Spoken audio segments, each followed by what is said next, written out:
Now entering Nerdist.com.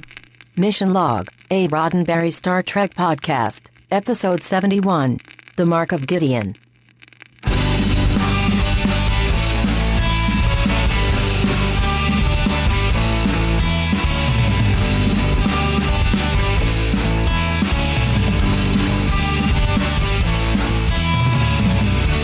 Welcome into another jam-packed edition of Mission Log, a Roddenberry Star Trek podcast. A very, very crowded, so I can hardly see who I am edition of Mission Log. I'm Ken Ray, by the way.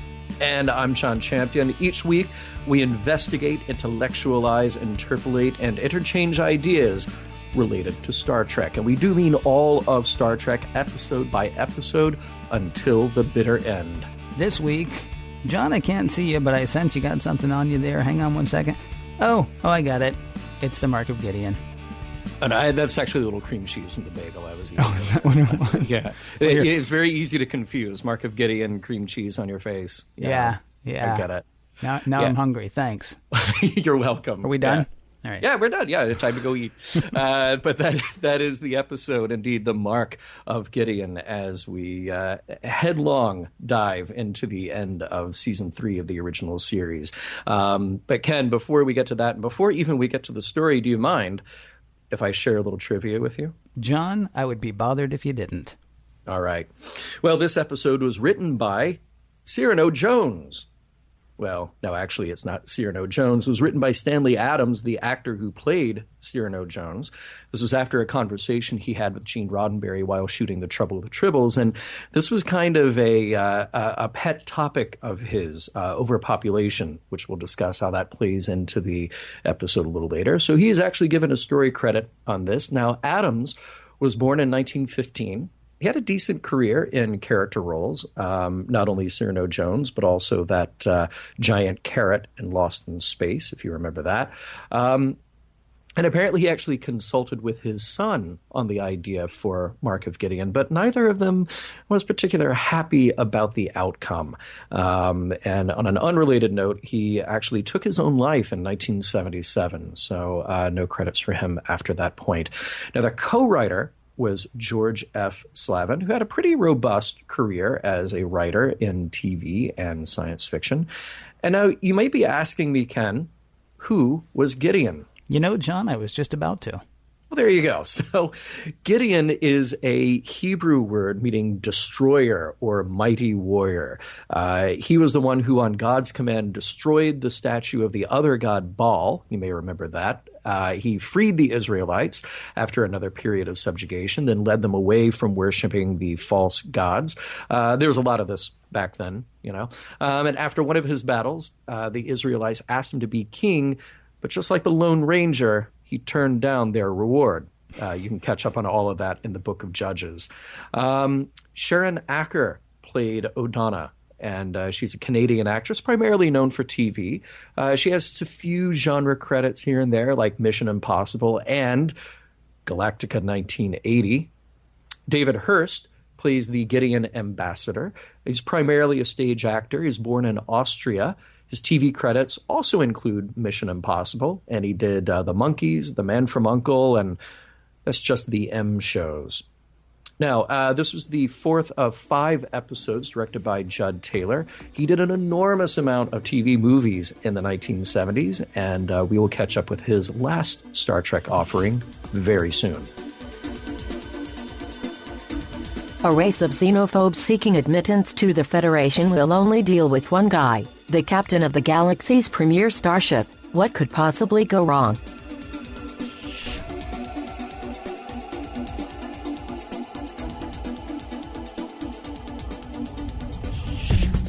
Prologue. The Enterprise is orbiting the planet Gideon, which is about to enter the Federation of Planets, though perhaps against its will. Negotiations have been slow because Gideon has refused any sort of Federation delegation and any sort of monitoring by censors.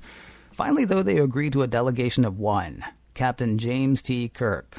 Spock beams Kirk down, making the exact coordinates of the Gideon Council chamber extremely clear with Lieutenant Uhura. But there seems to be a problem. Kirk rematerializes in the transporter room, and there's no one there. In fact, there seems to be no one on the Enterprise. and no one responds to Kirk's calls for contact. Still orbiting Gideon, Kirk is alone on the Enterprise. Act 1. Kirk continues to investigate the Enterprise. After an exploration of the whole ship, he surmises that the entire crew has disappeared. Also, he seems to be missing a few minutes of memory, and he has a weird bruise on his arm. Aboard the Enterprise... Hey, what? Aboard the Enterprise, Lieutenant Uhura tells Commander Spock that they are receiving a call from Gideon. Ambassador Hoden is calling Kirk to say, "Are you coming or what?" Spock tells Hoden that Kirk beamed down, but Hoden says he never arrived. Spock confirms the council chamber coordinates as Hoden starts playing the blame game. "This is totally your fault, Enterprise. You or your equipment." Spock gets it, and now he'd like permission to beam down to look for Kirk. That's a non-starter. Hoden reminds Spock of Gideon's jealous tradition of isolation from all contaminating contacts with the violent nature of planets of other star systems. Well, they seem like a perfect candidate for the United Federation of Planets. Spock says such violence is a thing of the past, but Hoden says, "Whatever. Tell you what, we'll look down here for Kirk. You look into your machinery. Hoden out." McCoy argues that they have to do something, but with the planet shielded, sensors will not work, so they wouldn't know where to beam down to start looking, so there's really nothing they can do. Spock tells Uhura to let Starfleet know what's up and ask for permission to pursue whatever means are at their disposal to search for Kirk. Aboard Kirk's version of the Enterprise, the captain meets Odana, an attractive blonde with some sort of memory issues. She knows her name, but not where she's from, nor how she got there. In fact, she wants to know why Kirk brought her there. "Funny you should ask. What are you doing on my ship?" Kirk explains that the Enterprise is not his property, but he is her captain, and they're usually people, but now it seems to be just them. Odana has no idea how she got there, just vague memories of some place where there are too many people. Way too many people. She was fighting to get out, and all of a sudden, there she was on the Enterprise. No clue how long she's been there, nor how she got there, and she's never heard of Gideon. Kirk says that has to be her planet, but she thinks not. Kirk tries to show it to her on the view screen, but they're no longer orbiting Gideon. Back on Spock's Enterprise, Starfleet says Spock will have to take the issue around Gideon up with the Federation, while the Federation says he'll have to take it up with Starfleet. And be sure to file those forms in triplicate. Act 2. Hoden has gotten back in touch with Spock. "Nope, no captain here, so don't bother trying to look here, so bye." Spock and Hoden spar over what Spock wanted. He wanted to look for Kirk himself, not just take Hoden's word for it. This is an exercise in diplomacy with an equal helping of futility. When Hoden demands clarity, the bridge crew argues to Spock that Hoden is obfuscating. Hoden discounts their arguments by completely ignoring them, telling Spock that there was noise that drowned out his communication. Spock apologizes for the noise. For clarity's sake, he would like to come down and look for Kirk himself. "Tell you what," says Hoden, "beam one of my guys up first. Let's see if that works." Spock accepts. Coordinates communicated, Scotty beams the Gideon council member up. All works fine, and Spock says he's ready to beam down. No, says Hoden. "Probably shouldn't have said you could do that. My bad. Bye." Hoden out.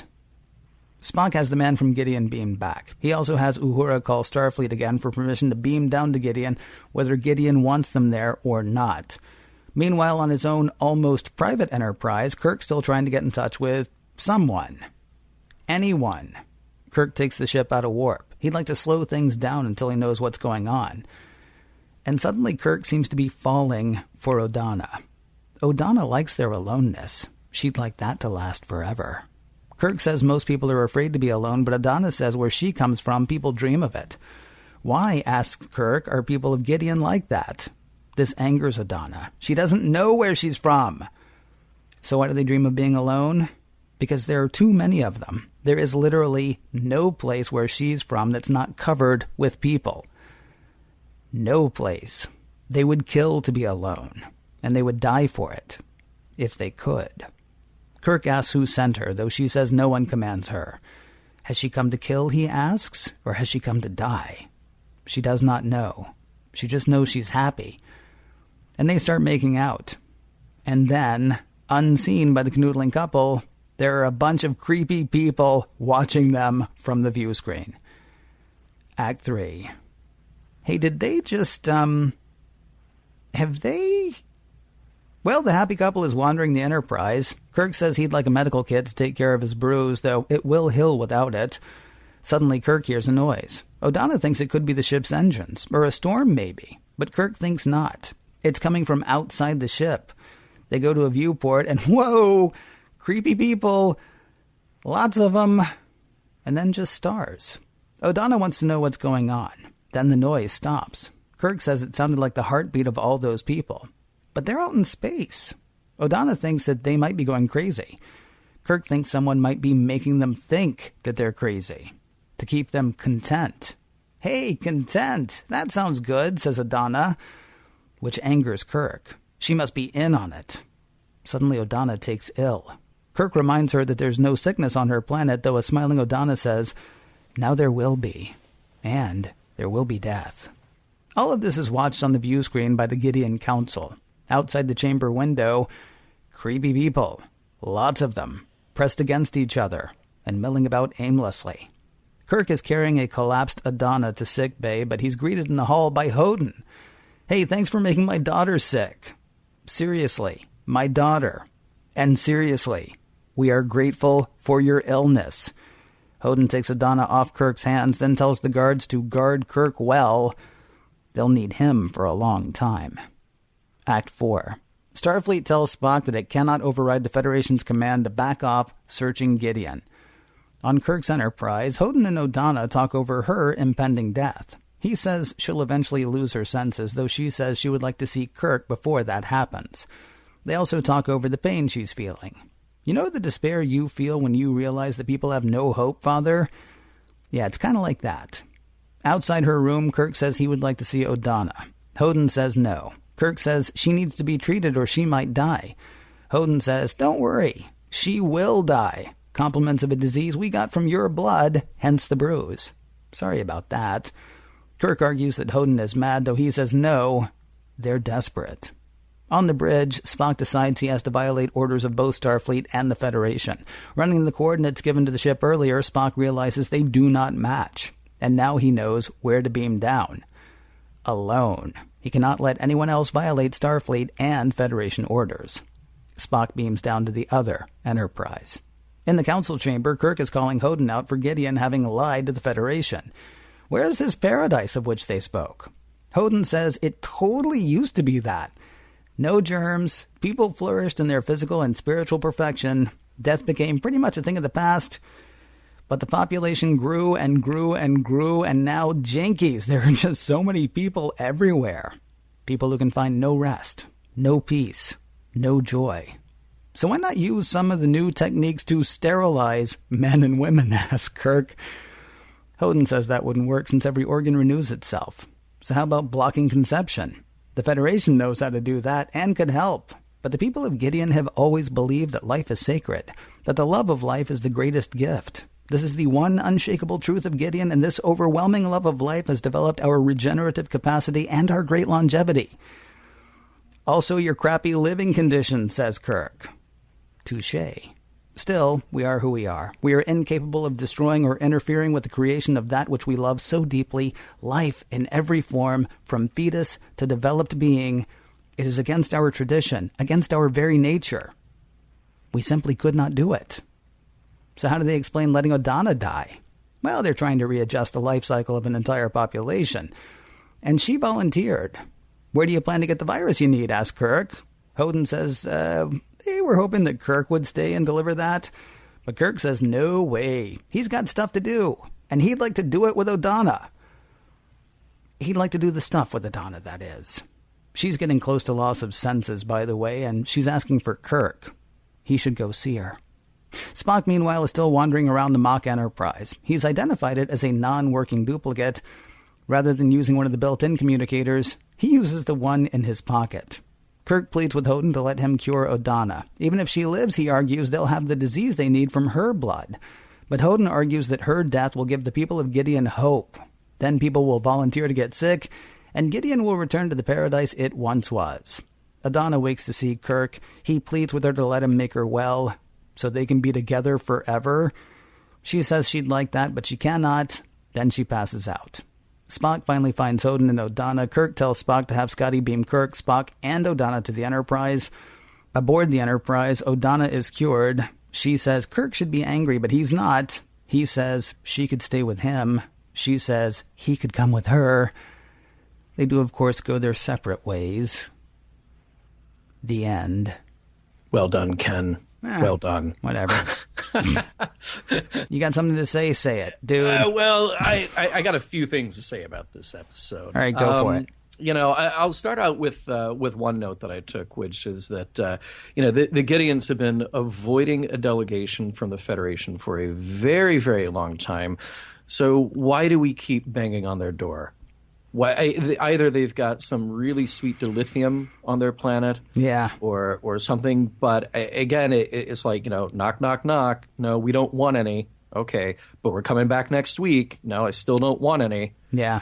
I'm not sure what it is that makes anybody think that these guys are actually, Federation material.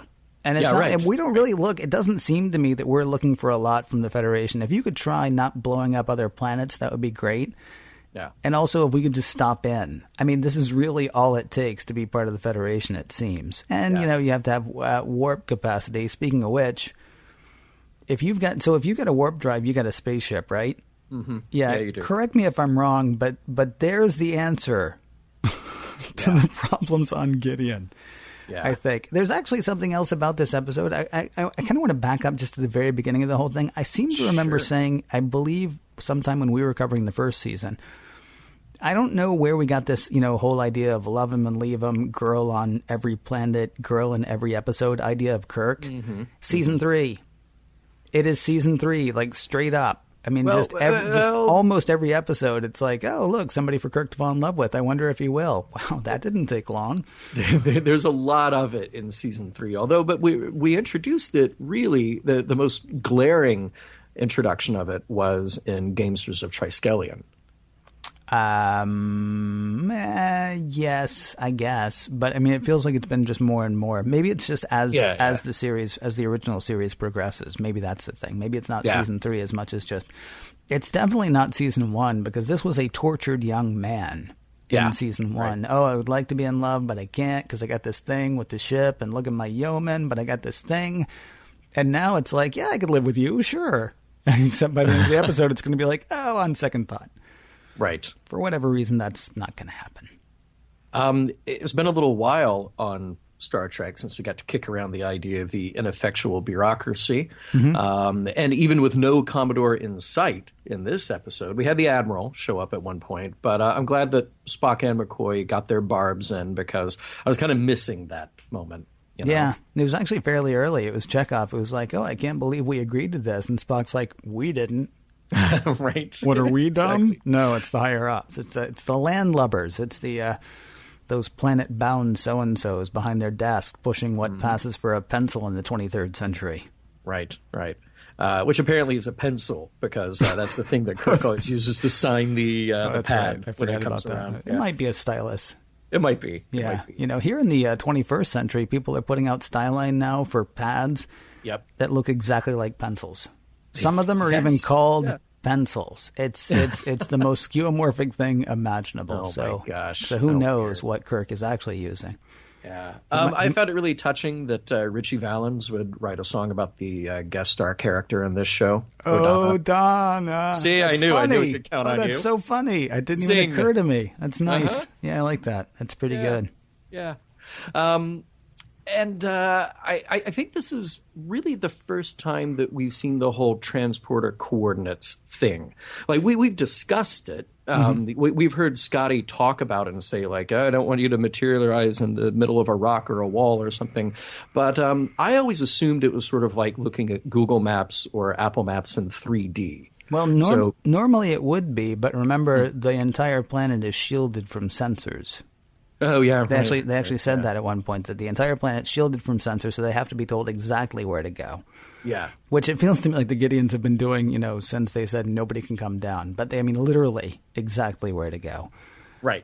Which is why we have that whole, coordinate thing. Mm-hmm. Although, what was the transposition? Because honestly, after 2 or 3 times watching it, I still missed, like, when they were told the wrong numbers versus the right numbers.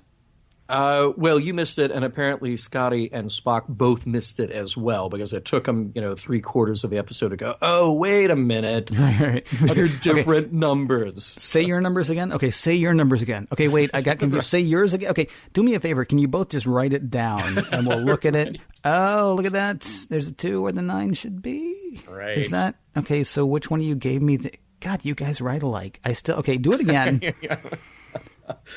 Yeah, it was kind of weird. Hey, I got a question. So Spock realizes that he is on a fake Enterprise, right?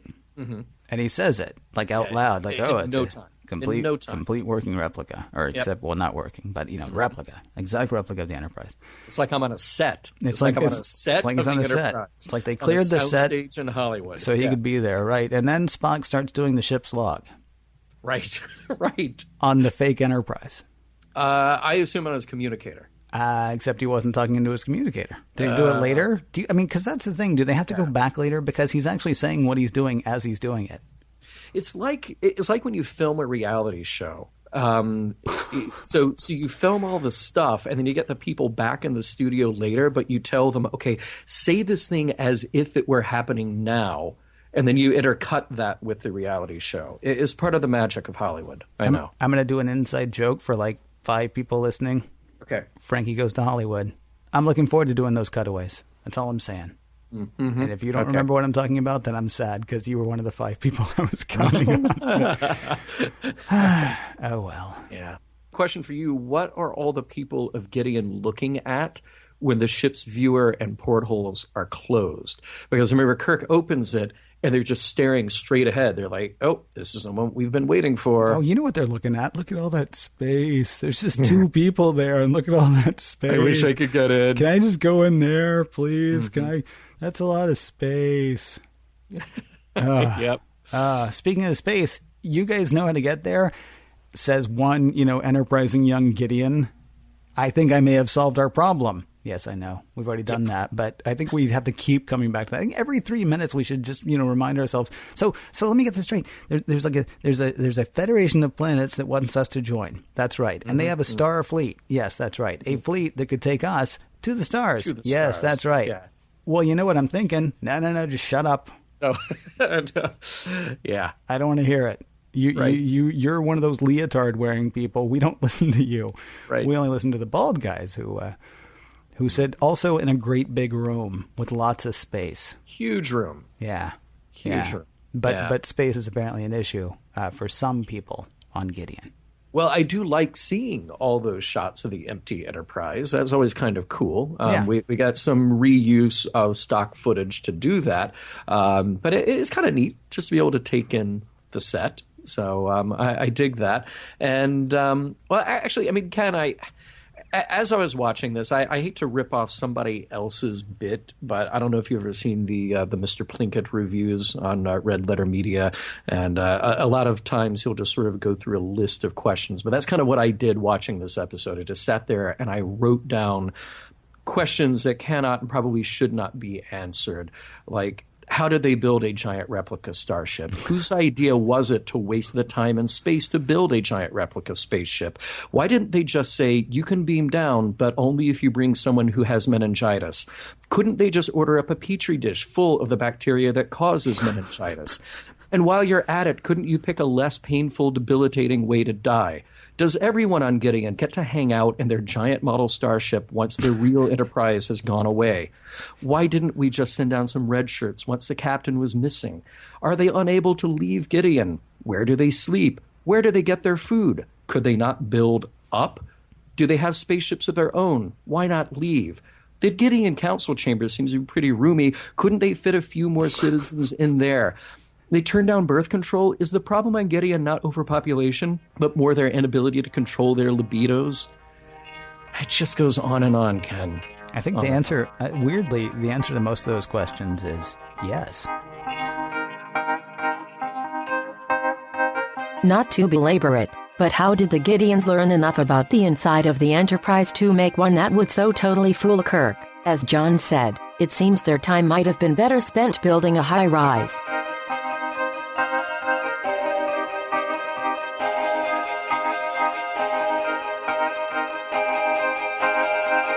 The purpose of diplomacy is to prolong a crisis. That is wisdom from Spock. I have to say that this, to me, is kind of a change in Spock's character, this episode here. Because I really have to respect Spock's pragmatism in the Mark of Gideon.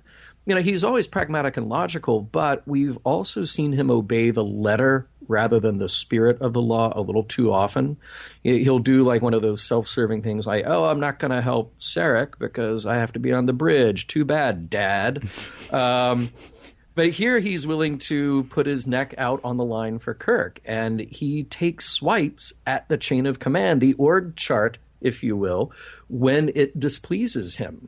I think that this is a moment for Spock. I really do. Well, it's a moment for Spock if it's a moment that is continued through the rest of the series.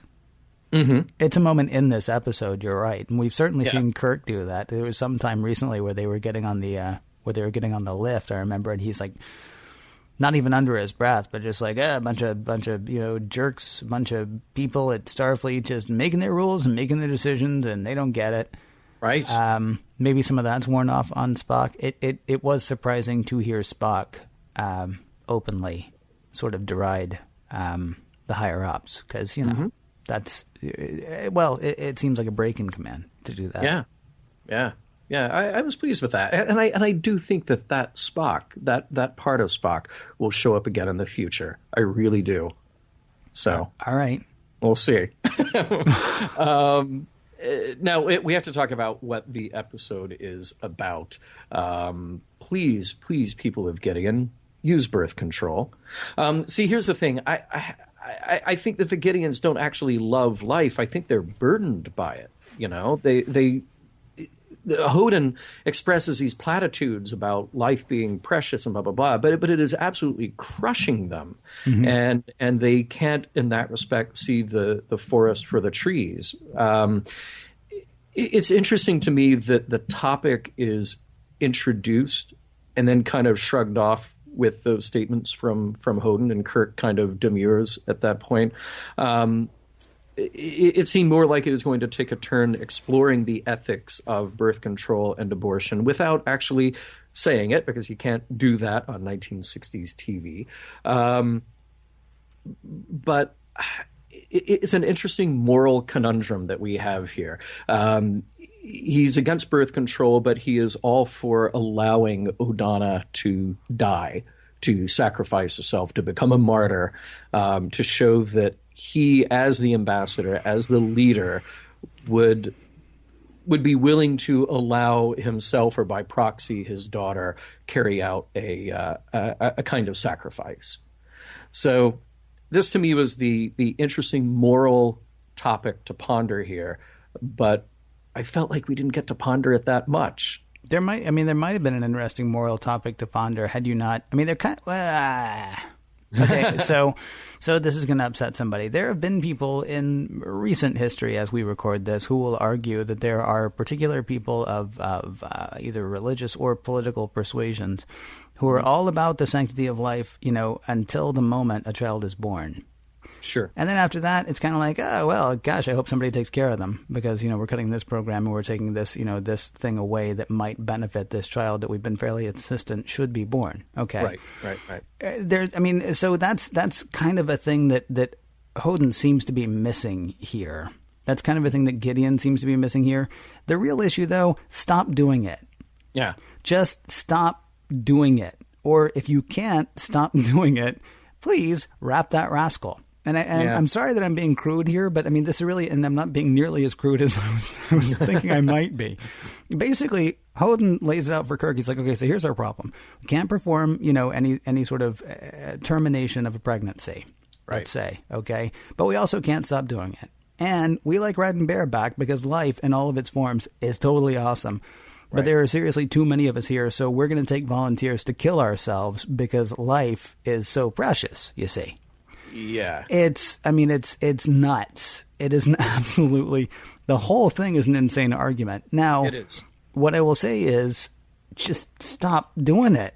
Just stop doing it. I mean, that really is it. Additionally, if life has gotten so disgusting that you would rather die than live among these people, how are they, like, where are they doing it? And how are they doing it? I know. Well, and would that not be enough to make you say, you know what? I got a headache from like now on. Okay. Well, so, they built 430 rooms for 430 non-existent crewmen on the non-working Enterprise. So there's room for 430 Gideons to go hang out. And as you pointed out, there is plenty of room in the council chamber, although one wonders if maybe it doubles as, all right, so you're done with your council meeting, right? Because 1,000 of us are tired and would like to go to sleep. Yeah. And this is our bedroom. Plus 500 of us would apparently like to do it. Yeah. Hey, well, I'll say here's a little interesting thing about history. Okay, when the Queen Mary was sailing from the 30s to the late 60s. She had a crew of about 1,300, 1,500, and passenger room for about 2,000. During World War II, she carried 60,000 soldiers in one trip. All right? So I'm just saying, bunk beds would go a long way on Gideon because they did on the Queen Mary. If they even have houses. I mean, the only indication that we have of a building is, well, the council chamber and the Enterprise, fake Enterprise, which apparently is built right off of the council chamber. Right. Yeah, it's very, very close. Every other time that we see the people, they're just milling about. They're not going to work. They're not going home. They're just like, standing around, well, sort of shoving against each other. Yeah, that's another thing. Maybe stand still. Yeah. Maybe you would feel better. If you just, because you're going to bump into people if you keep moving around. You're going to bump, you're going to breathe their air, you're going to expend calories, and you got to eat. And apparently that's going to turn you on. Speaking of topics that we sort of skirted but didn't address, I didn't mean to laugh during the recap, but when Kirk says, so why don't you sterilize the men and women? I honestly thought that we might be going like in a really dark direction. Just for a minute, sort of a eugenicsy, sort of a fresh off the heels of World War II kind of question of, having how to solve the problem that they were having, which I realized, pretty soon after, because of the way the conversation turned. He was talking about chemical contraception. He was talking about the pill, or actually he said for men and women, so he was talking about the elusive pill for men as well. Right. It was kind of weird. And yet, there are really just a billion, and I'm not saying that would be a good solution for any planet, don't get me wrong, but it's kind of stunning how Gideon pretty much came up with this one solution, and still kind of a convoluted way. I mean, as you said in the list of rhetorical questions, is there really no place that they could just order meningitis? Yeah. I mean, there's no... Because we're gonna build a replica of the ship to fool this one guy, but we're gonna knock him out for 9 minutes anyway. Yeah, I mean they could have just steal what we need. Yeah, invited him down, sat him down in the council chair, and say, "Hey, Kirk, nice to meet you. Can we have a blood sample, please?" Right. Exactly. Just to prove that you're you. Yeah. Or whatever. Or knock him out. Just go ahead and knock him out like they did and take it and then, beam him back up to his Enterprise. Yeah, send him back. Oops, sorry about the bruise on your arm. Thanks for stopping by. See ya. Yeah.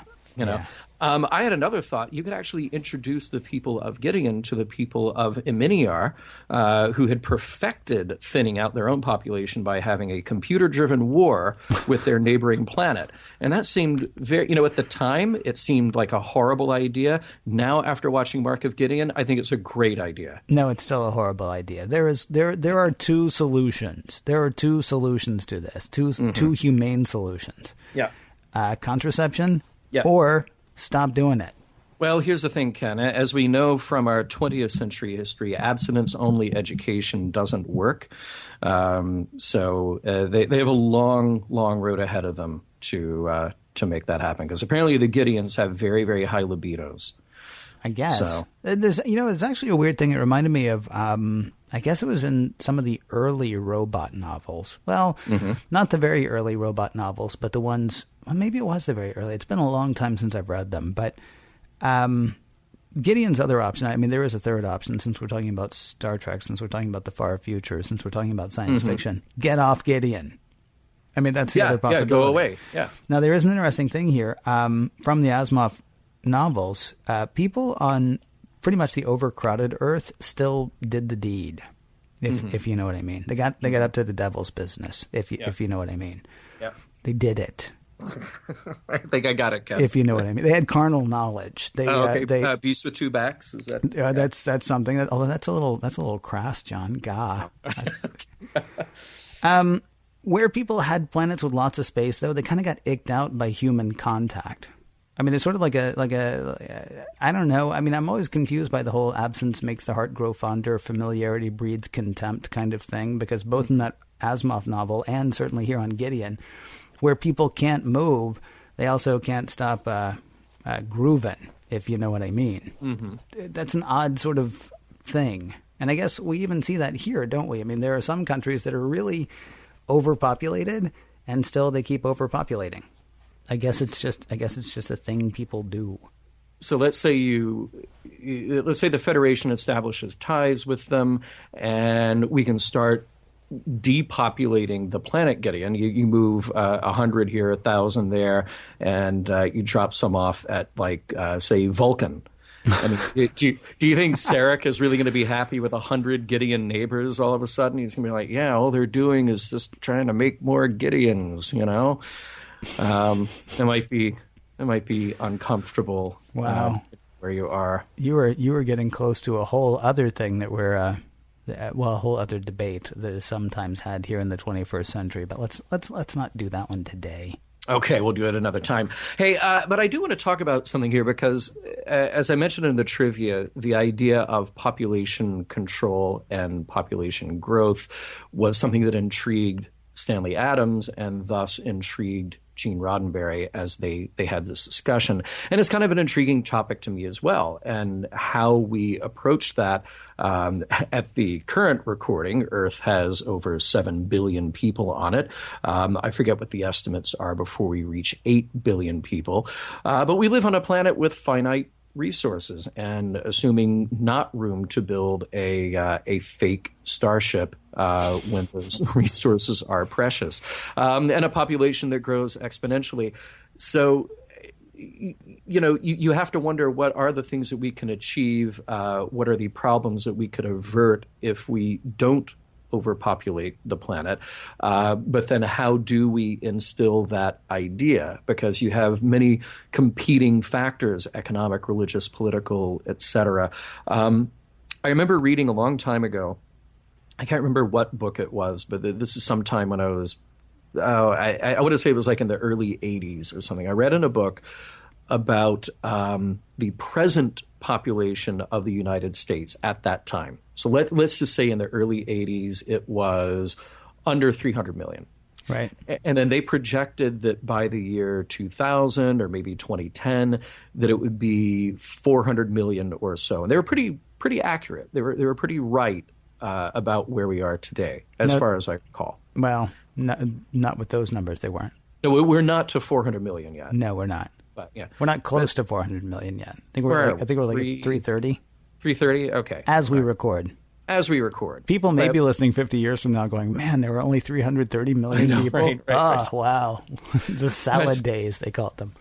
But the point of the book was to, this chapter of the book was to say that if the population growth continues on that same trajectory in the U.S. alone, and if we want to maintain the same kind of population density that we had in the United States in the early 80s, you would have to build something like 50 cities the same size as San Francisco all over the country. You would just have to constantly crank out these cities to allow that kind of room for people to go and not be absolutely crushed. Now, we kind of do that by the suburban sprawl and the expansion of existing cities. But I can tell you, being in a city like Los Angeles, that is a city that expands exponentially constantly, until most of Southern California will just be the greater Los Angeles metropolitan area. So this is a fascinating thing to me, to wonder where we will be in 25 years, 50 years, 100 years, given how quickly the U.S. population grows, and then how quickly the population grows in other countries. We're outpaced right now by China, I believe, but then you have a decrease in population in parts of Western Europe. I believe the UK was facing some problems with a dropping population, because then all of a sudden you have a lot of an older population, retiree age, and very few young people to sort of keep the country working, keep the economy going. So it's a big, massive, nasty ball of wax that has to be dealt with. And Ken, I don't have the answers, but I'm just throwing it out there. Well, I got two. Yeah? Either we get off this planet or...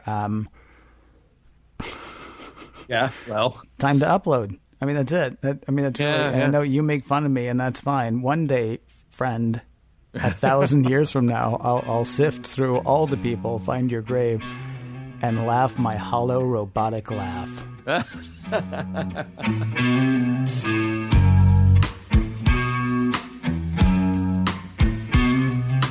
This episode never addressed the issue of resources, did it? What passes for food on Gideon? Who makes their clothes? Do you have to pay for movie tickets? Or can you just sneak in with every other person on the planet?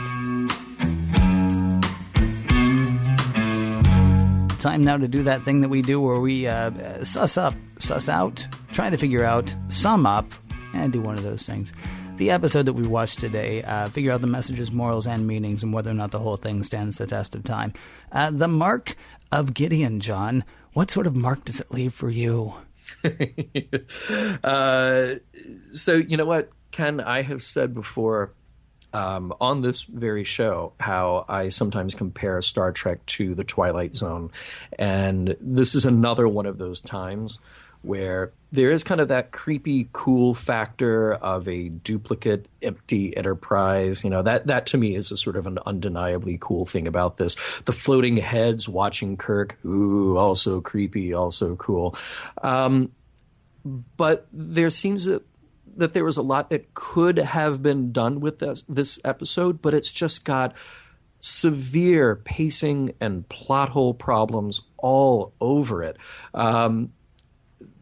The idea at its core, the idea that we would take on overpopulation, birth control, all of this stuff, even like a right to die, that we would take on these important topics is great. But then we just never get there. And it's sort of the reason I say Twilight Zone is sort of like, well, we introduced the twist, but then so what? I've got another hour of TV show to watch other than the twist. And it frankly just doesn't hold up that well. So it's a misfire. It's not entirely painful because of the few creepy, cool moments in it. But, Ken, I'm not feeling it. How about you? It's interesting, actually. You just mentioned one that we didn't even address, the whole right to die thing. Because Adana has decided that for herself and for her population. And Kirk and Spock won't have it. They pull her out of there. They pull her out of there and they save her life, whether she wants her life saved or not. Which is kind of interesting. Maybe we should have talked about that last segment, but we're past it now, so forget it. Well, I think I've got a question to wrap it up at the end. And that's to say, is Hoden morally right?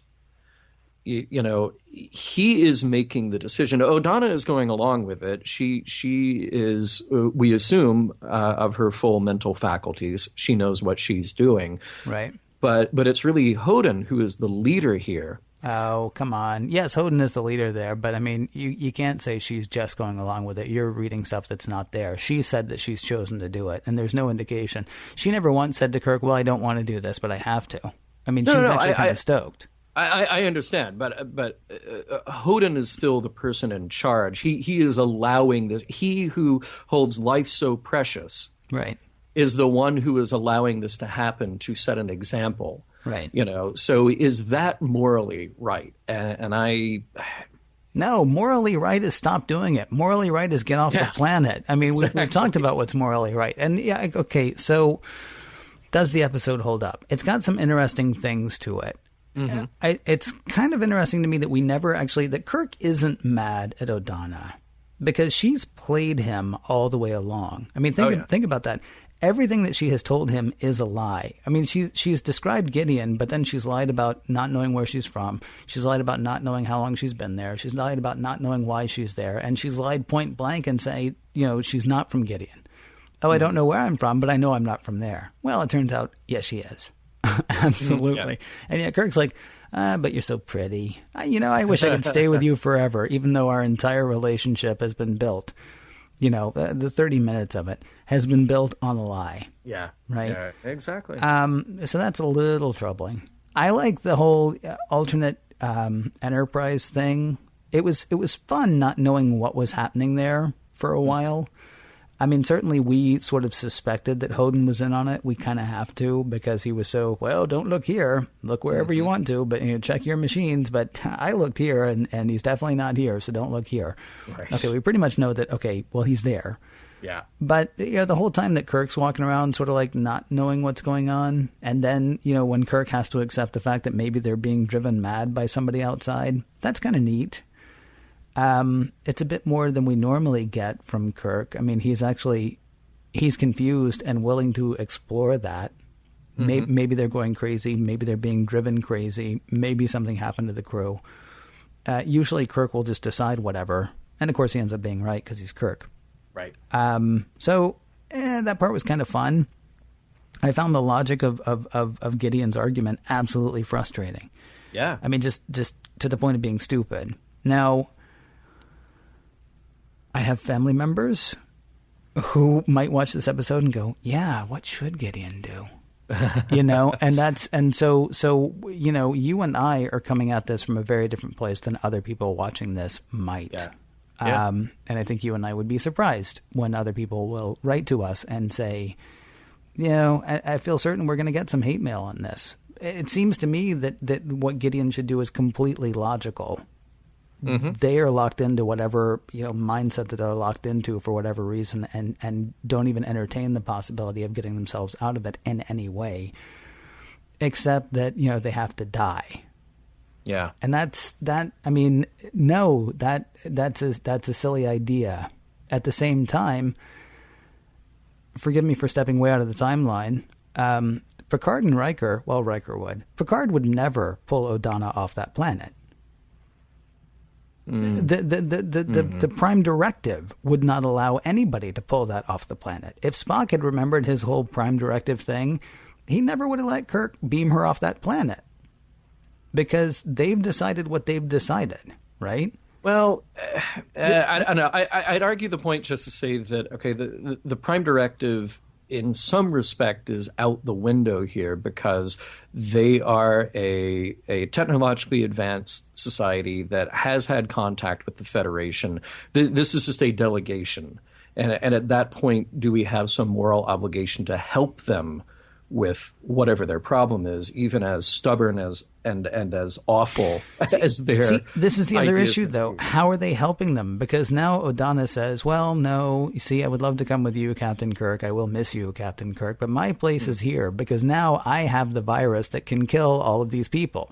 That's why her place is there. She's not there because she's going to get them off the planet. She's there because, hey, guess what? That illness that we wanted, we got it now. So thanks. Bye. Mm-hmm. I mean, they're still going to go about what they're going to go about. It's just that the one whose name we know, or one of the two whose names we know, or three, I guess. There was also Craddock, or whatever his name was. One of the three whose name we know is not going to die. So we saved the pretty one. That's great, but she's got the disease, and so they're going to go ahead and do what they were going to do, it seems. Cool thing about it, it did one of the things that we love for it to do. It gave us a lot to talk about. Yeah. Did it solve anything? No. Am I happy with their thinking process? Not really. No. Is it particularly entertaining? No, but we've definitely seen worse. So, yeah, I mean, it's just, it's towards the low end of the middle, as far as I'm concerned. It definitely gives you a lot to think about, but, I'd be surprised if you didn't come to the conclusion, stop doing it! Well, okay, so is that the message to you? The message is... Well, I mean, that's certainly one of the messages. Yeah. I mean, that's one of the messages, yes. I mean, I guess if you want to make it a grander message, don't get so locked into your beliefs that you'll let them destroy you. Yeah. Don't get so locked into what you want that you will let that destroy you. Because they're saying life is so precious to us that we have now made our planet unlivable. Okay, well, then some part of that is not working. So maybe that's a message, although, yeah, I mean, if you just want to take it just right at face value, yeah, I would say the message is, if you get to the point that you don't have room for one more person, don't make one more person.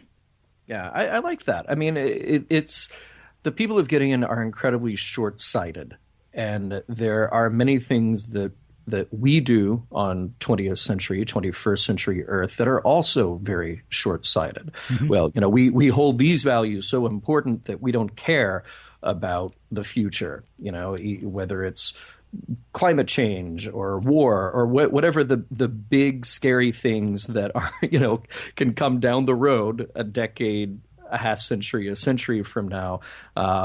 We're sort of more interested in maintaining the present course and the present ideology, that we're unable to attack those problems at the root when they need to be attacked. As a piece of provocative science fiction, answering the question whether or not the Mark of Gideon holds up, I kind of go back to the same idea to say, well, I really wish that it had spent more time actually investigating those topics: overpopulation, self-sacrifice, the horrible bureaucratic blundering, as you're saying, holding on to the narrow-sighted, short-term ideology that has gotten them into this terrible mess, and the inability to break out of that narrow, short-term ideology. That's all fascinating stuff. Unfortunately, as an episode, though, it's 48 minutes of Kirk running around an empty Enterprise going, where am I? Why doesn't this Enterprise work? Where is everybody? And then Spock coming down saying, it's a replica, let's leave. So it's a badly structured show as a TV show. But I like, as you do, Ken, that here's a mediocre to bad episode of Star Trek that gave us interesting things to talk about. Yeah. So, yeah. There may actually be one other thing to take from this. Mm-hmm. Take a communicator. This was another thing that I was thinking about. This is an episode that literally, honestly, could not happen next generation because everybody has their communicator, tied to them or attached to them. It's sort of like we talked about with Miri, right? They snuck in, they stole all the communicators. Man, the guy who says, let's just sew these things onto you guys, right? He should be remembered the way Jeffries is remembered for his Toobin, Yeah, right. Yeah, there's a Jeffrey Toobin joke in there too, I think. Although, like I guess if I knew who he was, that would probably be better. So, it sounds like our thoughts were a little bit all over the place on this episode. I'm curious about everybody else's thoughts, too. There are any number of ways that you can share those with us on Facebook, Skype, and Twitter. Our handle is MissionLogPod. You can call us, 323-522-5641. That phone number again, 323-522-5641. You can email us, missionlog@roddenberry.com. Remember, we may use your comments on an upcoming episode of Mission Log. And do please check out our beautiful home on the web, missionlogpodcast.com, for all of your Mission Log podcast needs. Hey, Ken, you said future episodes of Mission Log, and that means I get to tell you what's next week. Next week, That Which Survives.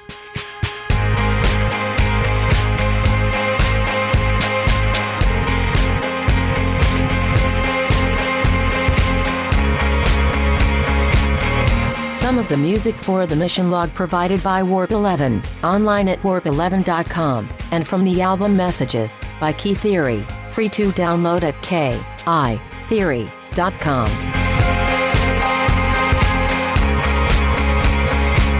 Thinking about the crush of people on Gideon brings to mind one question: how can they whip cheese?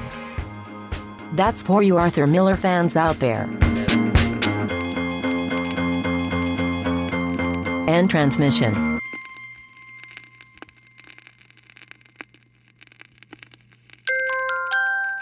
Now leaving Nerdist.com.